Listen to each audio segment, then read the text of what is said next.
On this episode of The Automated Entrepreneur, we continue our discussion with 100 Things Millionaires Do.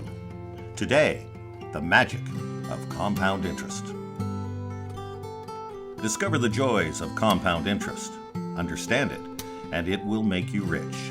Misunderstand it, and it'll make you poor. Compound interest can make or break you.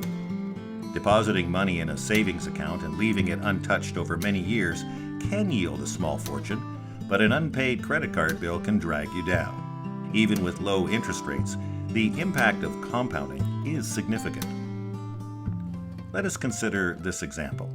Imagine that you've been given $1,000 that you place in a new savings account that pays you, before tax, about 3% per year. You leave the account untouched, and you can watch how the balance grows as annual interest is calculated on the full balance at the end of each year. In year 1, your account would now be worth $1,030. Year 2, $1,061. Year 3, $1,093.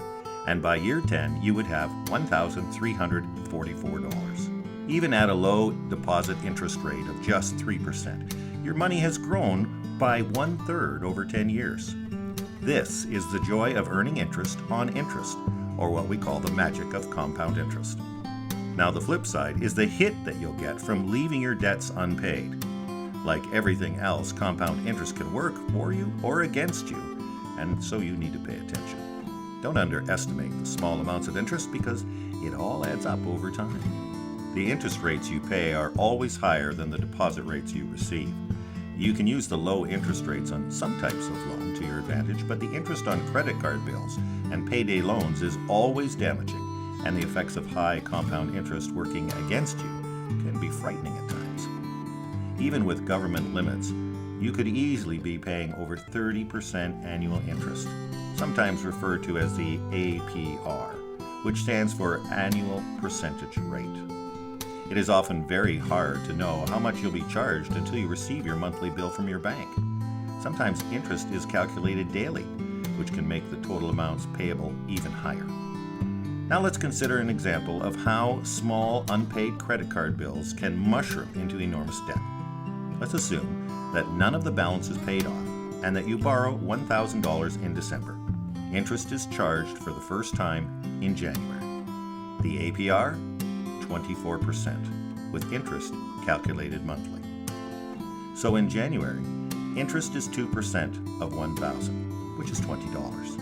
By February, interest is 2% of $1,020, which is $20.40. By March, the interest, still at 2%, is equal to $1,040.40, which is $20.80 that you're paying. Well, by December, you would need to pay $1,243.37 just to clear your total balance, excluding any other fees that you might be charged. Next time you delay paying back money, be aware of how much it is actually costing you in the end. With payday loans, you might end up owing much more, as high as 2 or 3 times the original amount you borrowed. You'll want to start small and be patient. When you can, set aside some spare funds in a savings account to earn compound interest. Only withdraw funds if you have a more productive use lined up, such as buying bonds or property or investing in a business. Otherwise, just sit back and watch the balance grow. And that's this episode of The Automated Entrepreneur.